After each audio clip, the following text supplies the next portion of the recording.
Hello, hello, hello, hello, hello. What's up, guys? My name is Punched, ow, in the pooper, and welcome back to Higurashi When They Cry. July 3rd, right before, I was supposed to be, leaving for Wisconsin, but I'm not actually leaving until late today, so I've got a bunch of time to make a couple of videos. Gonna try and make 2 or 3 of the most, before I have to leave. But, man, I didn't get to put out anything yesterday. So the one I uploaded today was actually from yesterday, but I finished it really late because I had to pick up my sister. But anyway, last time, Rena was really creepy outside, saying I'm sorry, she's gone. We saw her when we went to school, and she was like not talking to us and has bruised fingers.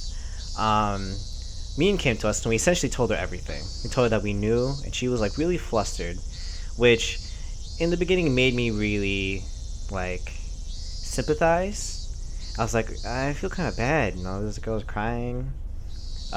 She didn't want to tell us, but one thing that got me, she said like the need, like I was mainly feeling really sympathetic for her, except for when he said, "You put a needle in the red bean bun." Well, he asked to do it. We thought it was Rena, and she said it was her that put the needle in the red bean bun. I was like, I could have died. And she's like, it's supposed to be like a prank. I'm like, That's not a prank." So when she later turned to a little demon me, and because we told her, excuse me, that Oishi-san essentially told us everything. Well, she said so herself that it was probably Oishi-san that we found out everything from, and she's like, "Oh, I should have killed him," and then she got all evil and stuff. So this is right after we just started school. Rise, attention. Me and made an excuse for her red eyes by saying there was something wrong with her contacts. After that, neither sorry guys, still in my throat. Neither Rena nor Mian spoke to me for the rest of the day. Neither Satoko nor Rika-chan looked me in the eye. Strangely, I didn't feel hurt. Everything had just went back to the way it was. The month since I transferred in had been almost too much fun. That was all. School was supposed to be something like this to begin with. I should have disliked that feeling, but today it felt oddly refreshing. Interesting. Punji's actually kind of digging it. The bell rung. Oh, I guess he's really, keen on staying alive and everything. Good for him. The bell rung, sounding the end of the monotonous school day, which I felt so tense, yet so dull. Since it would cause a lot of unpleasant memories if they asked me to join in the club activities, I promptly started preparing to go home without even looking at them. I stuffed the contents of my desk into my bag, wrapped my hand around Satoshi's now familiar bat, and began heading towards the entrance.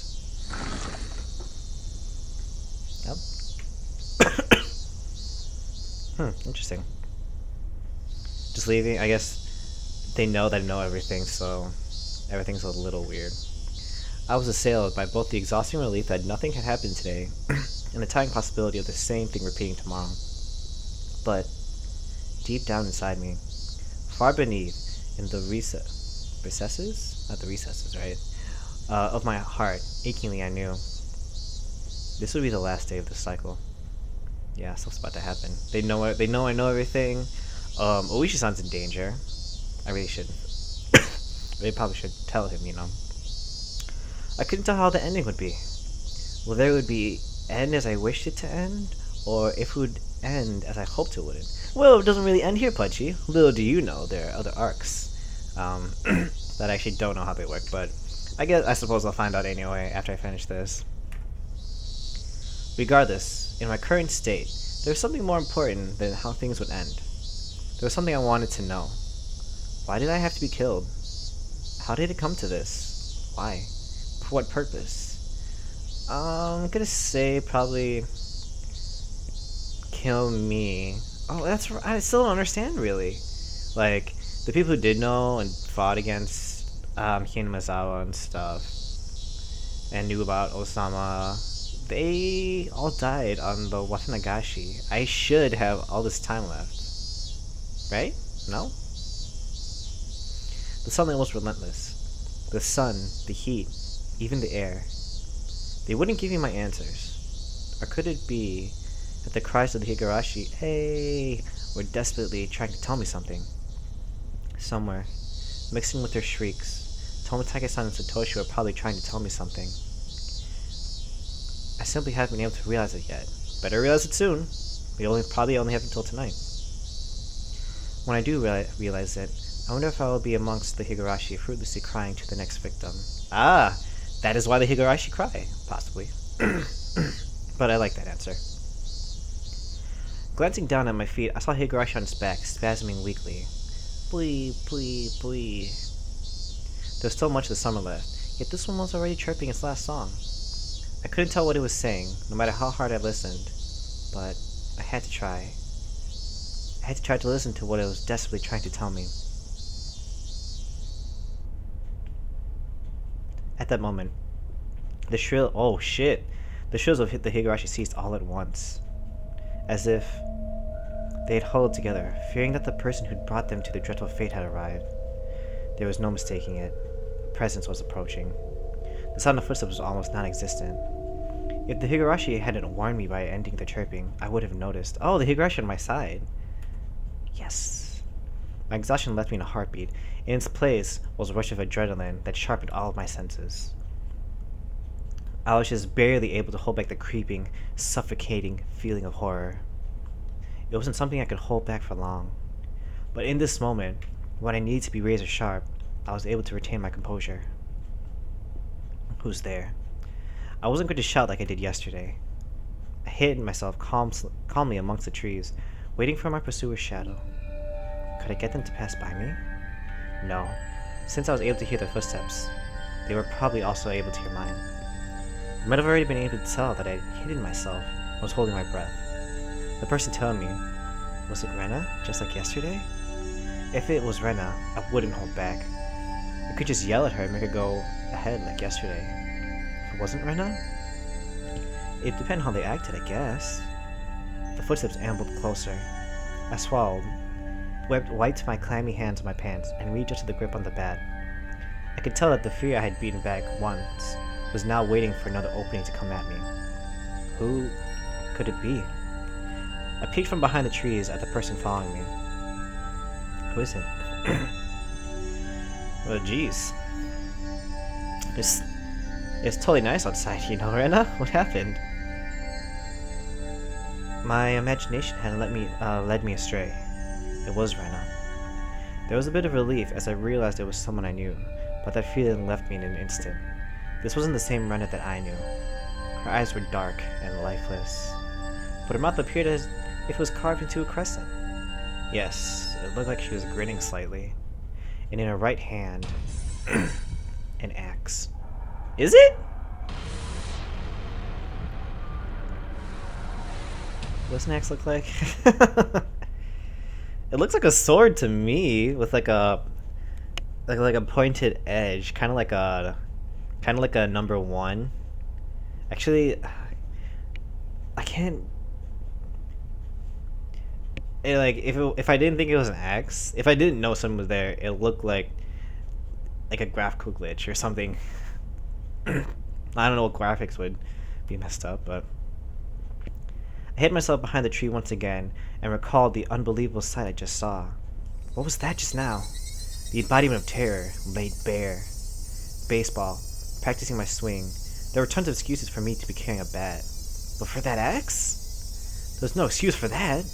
An axe. Just like that. Well, actually she was walking around carrying an axe before. We later used it to help her get out, Colonel Sanders. Poor Colonel Sanders. I hope he's okay. Punchy-kun, are you playing hide and seek? I wonder. My heart was pounding. Hard enough that I had trouble breathing. What little composure I had been able to hold on to was now crushed. Oh, excuse me. In its place, cold sweat gushed forward, covering my entire body, letting me know precisely what kind of emotion had taken hold. Not good, not good, not good. I wasn't able to hide myself completely. She already knew I was here. Were you trying to scare me? I wonder. I decided it would be best to reveal myself now, since there was still space between us, than to allow Rena to come any closer. I adjusted my grip on the bat again, readied myself mentally, and stepped out from behind the tree. Ah, is that her laughing? Probably. Yeah. I found you, Punchy-kun. Ren was pleased that she found me, eliciting a mysterious giggle. Her mouth was smiling, but her eyes told me she was displeased by the fact that I had been hiding. Those eyes. They were so empty. My legs began to quiver. Yeah, so they just take the shine out of her eye and make it dark. So ever since I saw like this first picture, this first like image of her, I can never like get it out. Also, weirdly, if you want to check out her bangs, her eyes are so piercing that they cut off her bangs. If you can see above her left eye from where we're seeing the right. Anyway, sorry. Not good. In the pit of my stomach, some sort of vicious hot and cold substance began spreading around. If I allowed it, that substance would slip into my bloodstream and undoubtedly freeze all the organs in my body. Not good. Not good. I'll be devoured by Rena at this rate. Strike back. Don't lose. What is it? I blustered, hiding behind my bravado. But Rena didn't flinch one bit. Just the same as Punchy-kun. I'm heading home. Then what about that axe? Then what about that bat you're holding? I'm practicing my swing. Then I'm treasure hunting. Rena gave a flippant explanation to why she had such a fearsome weapon. Treasure hunting? At the treasure mountain near the dam site, I found a new cute thing. See? Just like I said. So I needed this to dig it out. How could I believe that? You wouldn't believe it, would you? Rena's laugh was so obviously strange. Hey, Punchy. Just because she looks weird doesn't mean her laugh has to be weird too. I'd seen Rena's transformation many times before, but the one today was completely different. Like her mischievous tone and a shrewd glint in her eye. It wasn't something that was roundabout. I'm not sure what to say. It was just so obvious. Wait, Punchy-kun. Rena didn't stop walking as she let out that eerie laugh. Oh shit. Whenever Rena got too close to me, I would scurry away and turn back towards her. The cycle repeated over and over. No matter how you looked at it, I was being chased by Rena and was trying to escape. Don't follow me. I can't do that. My house is this way after all. When I met with Rena on this road yesterday, she cowered and trembled as she followed my commands. But today was different. Rena didn't show a hint of trepidation. Actually, wasn't I the one cowering? If the way home for Rena and me was the same, that's fine. I just changed my route. That'd work out, wouldn't it? No, it wouldn't. I turned onto a side street. I'd never been down and knew little about. But Rena saw me do that and followed me while laughing. Punchy, we can't just take a new route. Can we? That doesn't seem safe to me. Why? Why? Aren't you going home? Then just go home down the street you normally do. Why would you follow me this weird little side road? Those thoughts screamed in my head, eventually spilling out of my mouth. Why are you following me? The tone of my voice was already tinged with horror. Because I want to talk to Punchy-kun. Punchy-kun wants to talk to Rena too, doesn't he? Doesn't he? I don't want to talk about anything with you. That's a lie, isn't it? There's something you want to ask me about, isn't there? Not at all. I have nothing to ask. I have nothing to talk to you about. That's a lie, isn't it? It's not a lie. Oh. Lies! Strangely, Rena this way isn't as creepy as without it. Oh, see? That Rena's pretty creepy. The other one, for some reason, wasn't really. I don't know why. Rena's scream echoed, startling some nearby birds into flight. I cringed in fear. The only thing I could do was increase my pace. Yeah, and I'm gone. Let's talk, Punchy-kun. Talk. Why was I running down this unfamiliar and deserted street? Doesn't Punchy-kun have something he's worried about? Nothing at all. I'm not worried about anything. Lies! I mean, she must have gone full batshit crazy mode, right? Even though I was running, even though Rena was walking, why wasn't I getting any farther away? Because she controls the Shadow Realm, like in Yu-Gi-Oh! She must have a Millennium thing. I forgot how it was. I know. I really do know. You're scared, aren't you, Punchy-kun? Sorry guys, I had to go get the door. Anyway, I'm not sure where I left off, but I know. I really do know. You're scared, aren't you, Punchy-kun? I'm not scared. I'm not scared of anything. Lies! Oh god, Rena's gone full. Rena's gone. Rena, we know is gone. My breathing grew heavy, and I felt like my legs were giving out beneath me. Rena wasn't even breaking a sweat. I'll listen. This time, I'll listen. I had no idea what she was talking about, or what exactly she was wanted to do. This time, I'll listen. It'll be different from the time with Satoshi-kun. When she said Satoshi's name, I turned back for a moment. But even as I did that, Rena was still advancing. I couldn't afford to stop. Satoshi-kun worried too. It looked like he was having such a hard time, but I didn't listen. I was so sad. Where did this street connect to? All the twists and turns, ups and downs. It was hard to believe that this was even remotely in the direction towards my house. My sense of direction had long since gone out the window. I really regretted it when Satoshi-kun transferred out. I thought that if I had listened, he may not have transferred out. I really regretted that. Where the hell are we, Punchy? You're panicking. We weren't supposed to do this. The road led me deeper into the forest. Wasn't I getting farther away from the village the more I ran? I lost more and more of my composure the more I thought about Punchy, come on. You do a U-turn, dude! Come on! Despite this realization, my inner self was still disturbingly calm. Your inner self is actually quite mad at you for getting lost. So you see, I vowed that if there was someone struggling Satoshi-kun did, I'd save them. I don't want to see anyone transfer out again. Damn it! What does transfer even mean? I won't let you transfer me. I won't end up the same as Satoshi. Come on, Punchy-kun. Talk to me.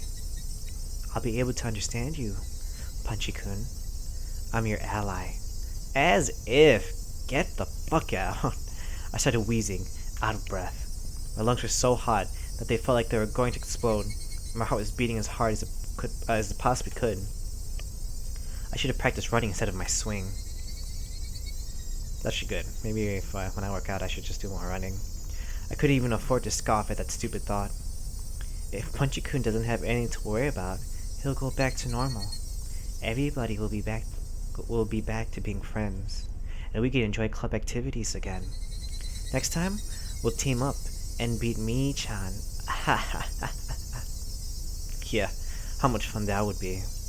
Rena could even imagine how much I'd wished I could turn back to the clock on these past few days. You can be nice to me again too. I want to go searching for treasure again. This time, I'll prepare a nice lunch. Actually, we could just go right now. Let's go up to the dam site together. I'll show you the cute thing I just found. Oh god, I bet it's the arm or something. I'm sure you'll like it too. Was that where we end up? My footsteps made pathetic flapping sounds as my legs faltered. Hot on my heels, Rena's steps were sharply breaking twigs underfoot. I had to accept it. I was on the run, being chased by Rena. If she caught me, it was all over. I realized it instinctively. I couldn't even begin to think of what the end would entail. Just that if I was caught, it was all over. That's all I knew. It didn't matter how it was going to end. I wouldn't let it end. Not without knowing anything. Not yet. The momentary lapse was all it took. Of all the things that could have happened, my knees buckled underneath me and crumbled towards the ground.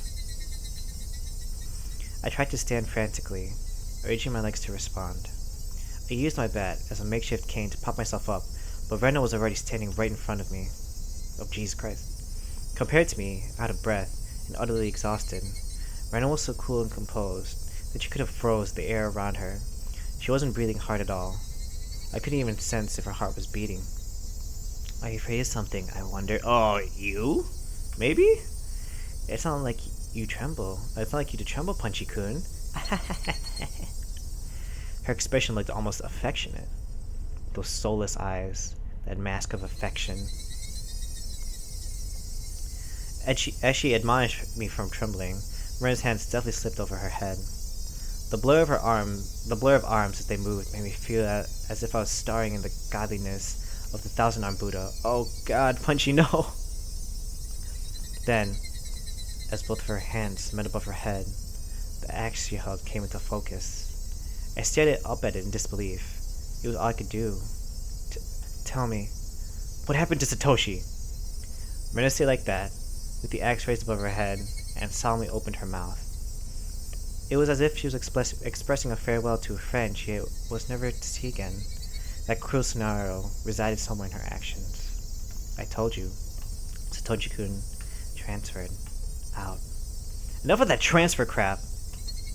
It means deemed away, doesn't it? Doesn't it? You can tell me now, can't you?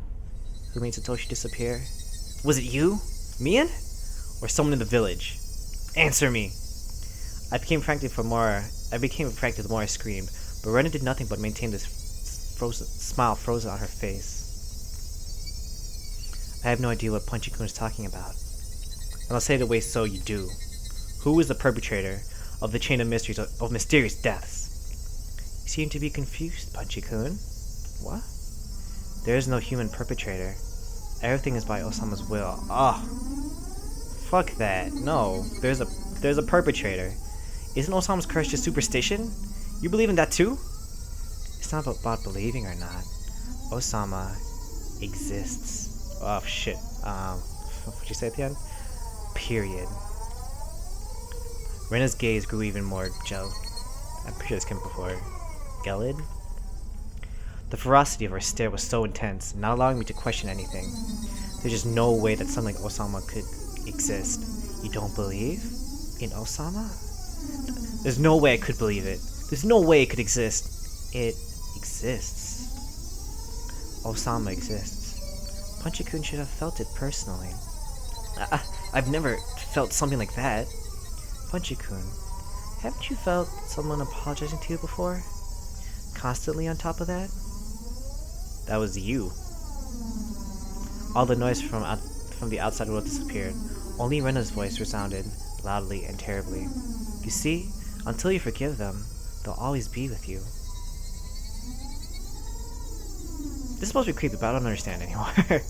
At school? At home? At your bedside? I couldn't understand what Rena was saying. It came to me too. Osama did. That's why I transferred and came back to Hinamizawa.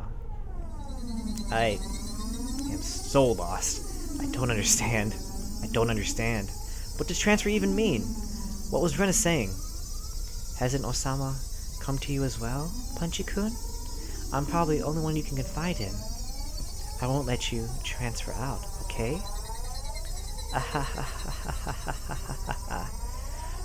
Rena's demented laughter clanged around inside my head. Was Rena saying Osama came to her as well? That's right. Last night I had heard about that when I asked about Rena. If only we're back in our room. Please keep this confidential.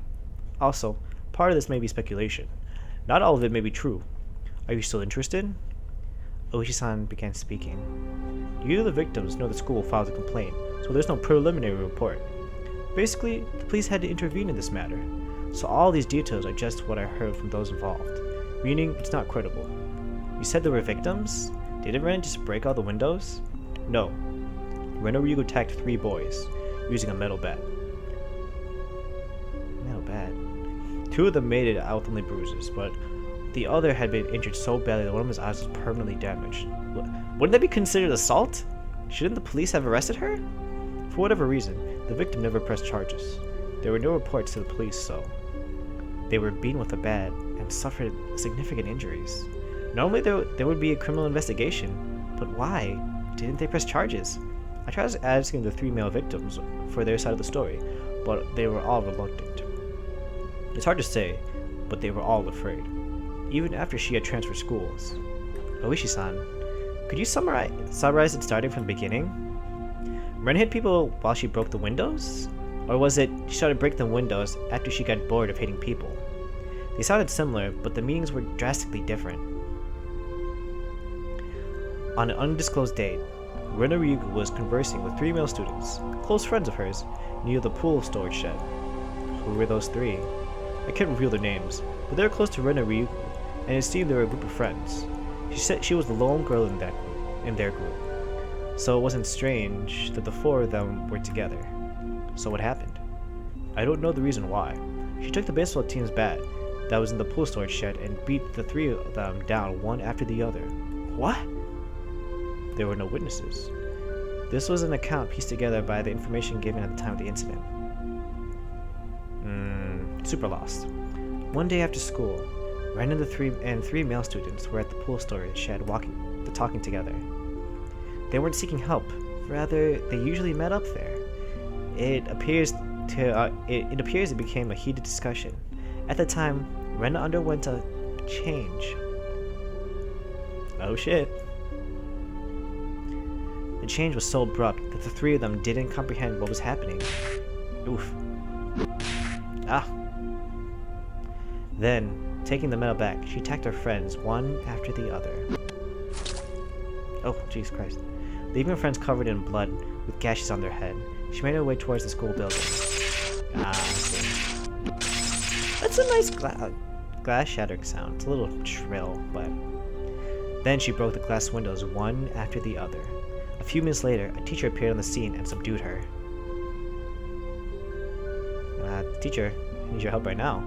What was this change Rena underwent? What matches up in the statements from the 3 was a sudden change. The point that there was a transformation. I also could recall Rena's transformation. I'd seen that change many times before. It was so different from the usual Rena that I couldn't help but believe it was someone else who looked like Rena. That transformation they're talking about, had it happened before? Oh wait, that's me. No, there was nothing like that. As far as I could find out, in her medical history and past, there was nothing like that. Does that happen often? Where people change suddenly like Rena did? Of course it does. There are plenty of psychological phenomena that could cause something like that. Then you're saying there was a dormant element in Rena that caused that transformation? I cannot say that for certain, but according to the statements of her friends, it's hard to believe she had such a side to her. Kind, caring, adorable. Even before she transferred here, she was probably pretty popular in school like she was now. That girl, transforming suddenly and assaulting them with a bat? Who could imagine such a thing? Nobody could have seen it coming.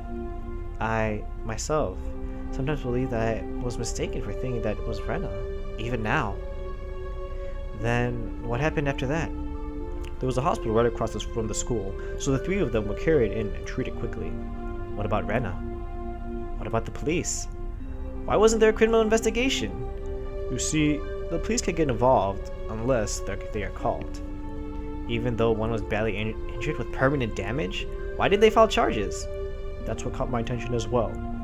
Either some threat or pressure was placed on them, or they had a reason they couldn't file charges even if they wanted to.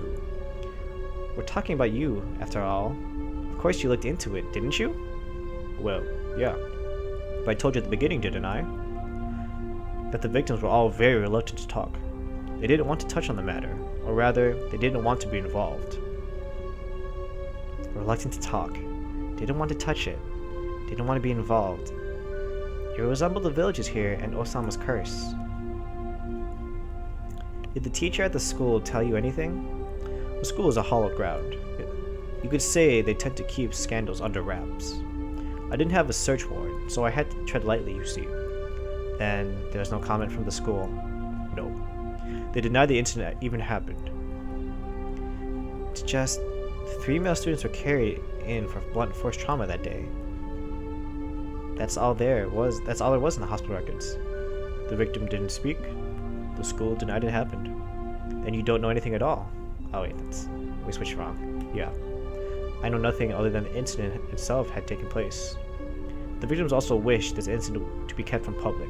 So if you and I both forget it, raaaan, then this incident will probably just fade away. For a brief period, we sat in silence. At first glance, it looked like a simple assault case. But that was just the tip of the iceberg. The deaths were obscured by roiling waves, sinking quietly into the void, as if it never existed to begin with. After that, she was suspended by the school. And during that time, she underwent psychiatric counseling. Did you hear anything from that doctor? Again, they were very professional in regards to their ethics. Or at least, very tight-lipped. Nothing even after you showed them your badge? I was told to get to warn, but the badge itself has no legally binding authority after all. How did you know that Rena confessed that it was Osama who did it? There was a nurse I asked in that department. She agreed to help me just from showing her badge. Oh, that's the nurse that disappeared. Tomitake-san's friend. Then what did she say? Turns out that the nurse hadn't heard everything. Apparently, all that she remembered was what she overheard from inside the room. The nurse said that at the time, Rena Ryugu was very calm and mild-mannered.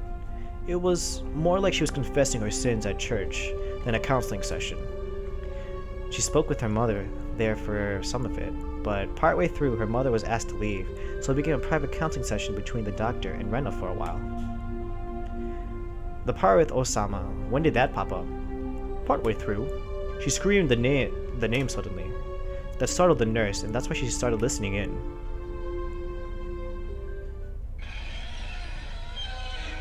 What's up, Osama? Rena suddenly shouted that. I had no idea what she said before that, so I had no idea what the meaning behind it could have been. The doctor calmly and collectively asked Rena to have a seat. What is this Osama you speak of? Gently, ever so gently. The fundamentals of counseling were believed what you were told. Whoever abandons Hinamizawa will be hunted down by Osama. Ah! Starting to piece together a little bit. And they finally gotten to me. Ah. That's the town you lived in before you moved here. Isn't that right, Ryugu-san? I didn't want to move, but because of my mom and dad's circumstances, we had to. But Osama wouldn't allow it. Ryugu-san must have lots of friends in Hinamizawa. Even now, you must be missing them dearly, don't you think? I want to go back. Back to Hinamizawa. No, it's not that I want to go back. I have to go back. I should have gone back much sooner, but now it's too late. Osama has come. Oh, Yoshiro-sama, that's the name of the god in Hinamizawa, isn't that right? Everyone knows it's Hinamizawa's guardian deity. And if you ever try abandoning Hinamizawa by leaving, you'll incur his wrath. You had moved quite a while ago, didn't you? Then it was just now that the god has arrived? Is that what you're saying? You might not believe me, but Osama exists. That nurse was then asked by another nurse to do something and left the room. That was all she remembered. It was Osama's doing, wasn't it? I do believe there is some kind of superstition in Hinamizawa, that if you leave the village, then you incur Osama's wrath. You should be familiar with this part, Raaaan-san. I knew very well what those scorned by the villagers incurred. Oh, I see. Okay, sorry guys, let's read again. I knew very well what those scorned by the village incurred. To hinder the dam construction project, they cursed the construction foreman to his death. Then the following years, Toko's parents, supporters, and leading advocates for the dam were cursed to their death. But this is the first time I've heard of the curse incurred by leaving the village. This is my first time hearing that. I can understand outside threats being cursed by the village, but why also villagers who leave? Normally people who leave villages aren't supposed to be cursed, right? I know it's a bit strange to say it, but I could see it as a rule that the people who come in are the ones who would be cursed. Far from Jupiter, far from his thunder. Curses weren't something to chase after people that leave, were they? Ushi-san pondered for a bit on the other end of the receiver and then began speaking again. Well, I told you of long ago when Hinamizawa was called Onigafuchi, right, didn't I? I recalled hearing that. Long ago, Hinamizawa was feared and respected as the village of ogres. The villagers at the foot of the mountains worshipped the ogres, so Onigafuchi was hallowed ground, so you could never enter. It came to be said that if you entered carelessly, you were cursed by Osama. Those who set foot at Onigafuchi, in other words, Hinamizawa, would be cursed. I can understand that. I know that, but for leaving to also be no good, that's... Also, the ogres you see, they were being strictly watched by Osama, so they would not enter into our world. In other words, Osama probably restricted interaction between Onigafuchi and the rest of the world. I see. I finally understood what sort of thing Osama was. Like a jealous girlfriend, basically. Or boyfriend. Not be sexist here. So basically, Osama is more like a warden. Okay, that's better. than a protectorate deity, I guess? Trying to keep this place isolated from the rest of the world. I guess that's how it would seem. I'm sorry, I don't know very much myself. This is mostly what passed onto me from my grandmother. I could understand it a bit better if it was like that. Those who came to Hinamizawa would be cursed, and those who tried to leave would also be cursed. So, because Rena originally lived in Hinamizawa and moved away, she fulfilled the requirements for being cursed. So that means, because Rena moved away against its wishes, she was cursed by Osama. Is that what it adds up to? In short, that seems to be what it points to, I guess. As a matter of fact, soon afterwards, they did move back to Hinamizawa after all. Those who abandoned Hinamizawa and left were cursed. But then, why only Rena? Shouldn't Rena's parents also have been guilty of the same transgression by moving away and have been cursed? Also, in this day and age in Japan, shouldn't there be a lot of people coming and going? If every single one of them was cursed, then it'd be insane. But in reality, it wasn't that big of a deal at all. At most, there would be one person dying and one disappearing on the day of the Watsunagashi. I don't like saying at most, though. Well anyways, there is a lot I still don't know. Even if it was Osama's curse, it doesn't add up as to why our classmates, the victims who were beaten with the metal bat, wouldn't press charges.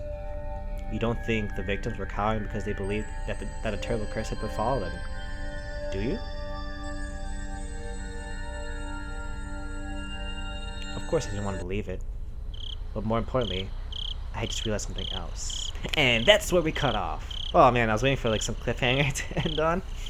Even though technically, I'm the one left on cliffhanger because you, or at least, I don't know if anyone else watching this doesn't know about Hinamizawa. Comment if you're just watching this for the first time or whatever. Yeah. So now we found out exactly why Ren is this way, why she was being a little demon-y thing. It's because Osama is being like a jealous significant out there. It's like, no, you can't leave me. No. Cursed, I guess. Okay, guys. Well, I'm just gonna make another video right after I patch this one together. So, even though I'm gonna say it again next video, hope you guys have a wonderful July 4th weekend. Please be safe. Even if you're not watching this July 4th, or if you don't really do anything for July 4th, then just have a safe weekend. Have a safe day. Have a safe week. Just be safe, please. Okay, guys. Thanks for watching. Please like and subscribe, and I'll see you next time. Bye-bye. Ow.